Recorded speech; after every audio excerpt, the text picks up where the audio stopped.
Bonjour, salut Agri, bienvenue chez Zaza. Connaissez-vous les choux à la crème de chez Zaza?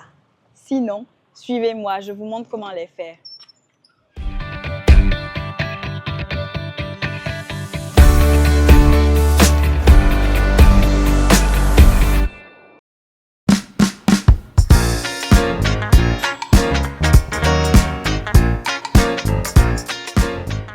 Alors, pour faire les choux à la crème, on aura besoin de beurre, de sucre roux et de farine.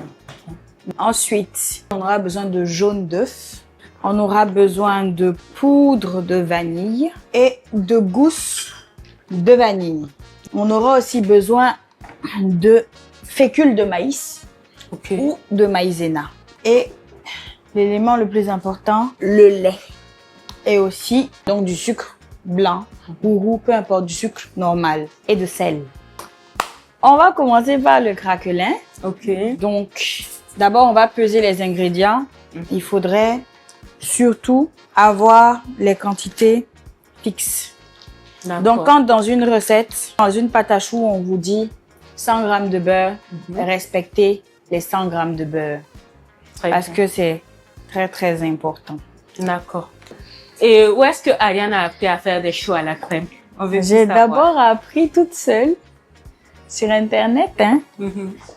Et puis après, je me suis inscrite en CAP pâtissier en France.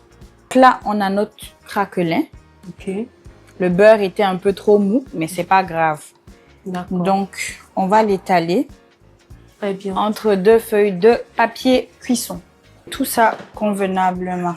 Donc, un craquelin doit être fin, 1 mm d'épaisseur. Là, je mets mon craquelin et je l'étale de façon homogène à tous les niveaux. Voilà. Je pense que là, on est bon.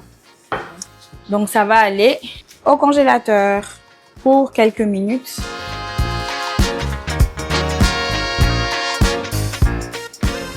Alors, on va passer à la deuxième étape, la préparation de la crème pâtissière. On va utiliser un demi-litre de lait entier qu'on va porter à ébullition avec une gousse de vanille et de la poudre de vanille. La prochaine étape pour la crème pâtissière sera de peser les œufs, la maïzena et le sucre. Je vais clarifier les œufs, donc je n'aurai besoin que du jaune d'œuf. Ça fait 20 g déjà.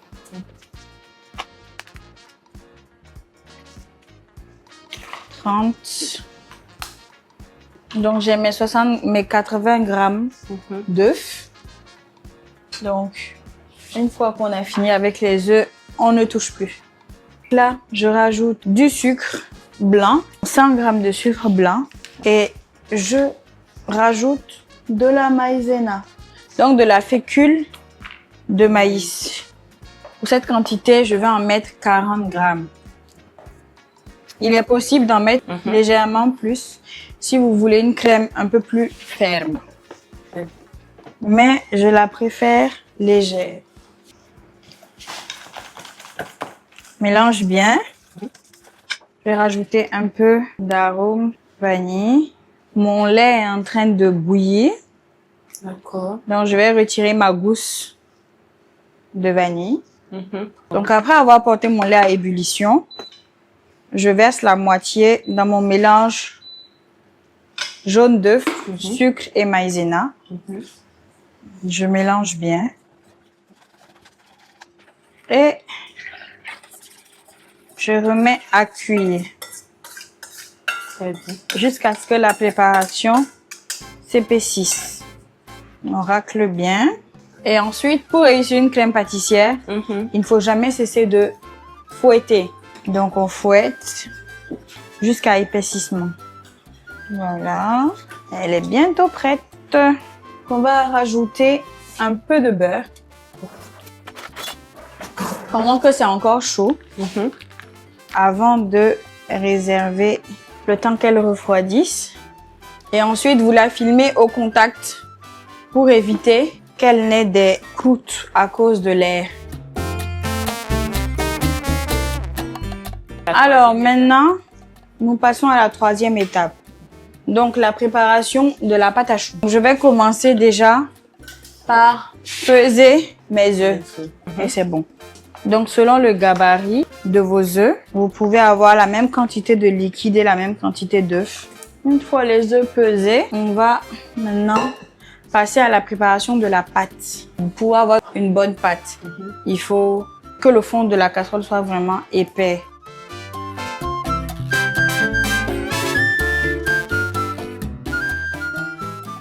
On va aller sur 2,5 g de sel, une demi-plaquette de beurre.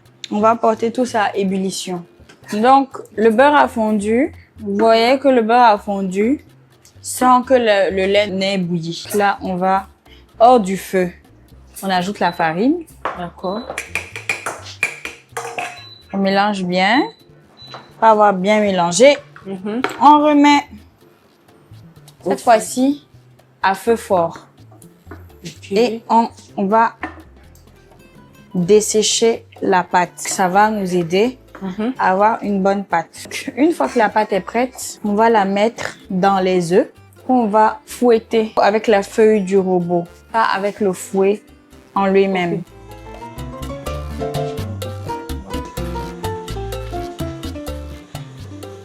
Donc voilà, on a bien mélangé.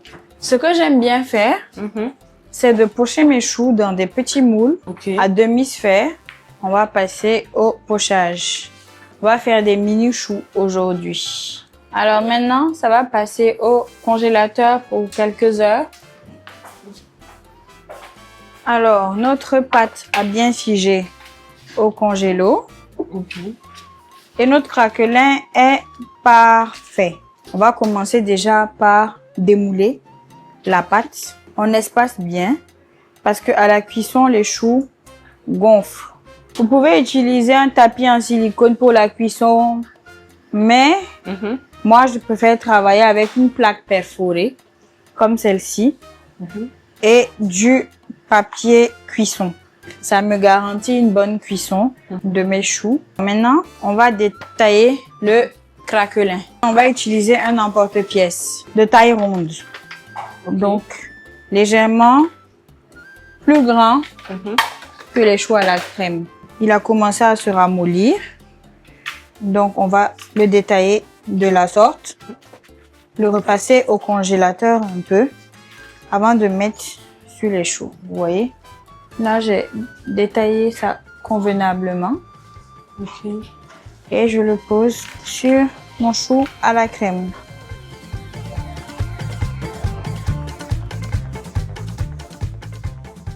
Donc, l'avant-dernière étape, c'est le mélange de crème. On va faire une crème diplomate, c'est-à-dire qu'on va la mélanger à de la crème liquide qu'on va monter en chantilly pour que le mélange soit plus aéré. Alors, on a maintenant la crème là.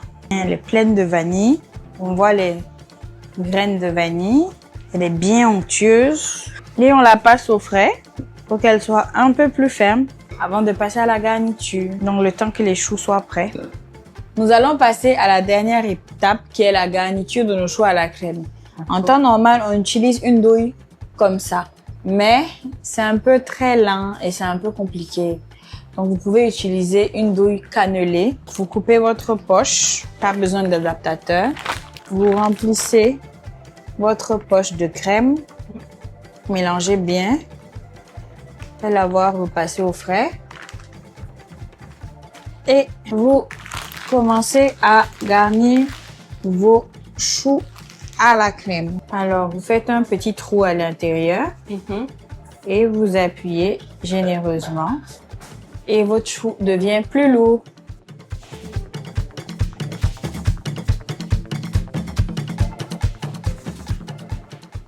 Très chers internautes, à vous les images, à moi le goût.